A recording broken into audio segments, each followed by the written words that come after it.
ยปลาเขาก็งึดไปผมจะพาไปเบิ่งบางอย่างกุ้งพี่น้องเขาพุ่นน่ะอุ้ยพุ่นน่ะ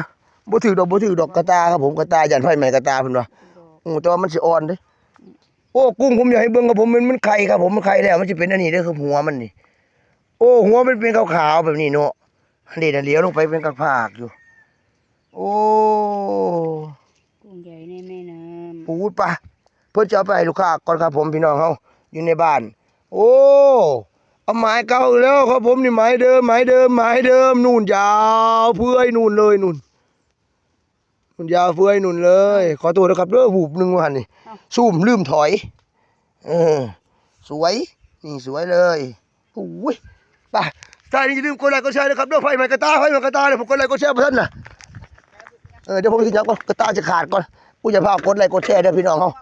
ให้เอาออกก่อนหมวกนี่จะพาว่ากดไลค์กดแชร์เถอะอุ้ยไฟใหม่หมวกล่ะกดบาทดิ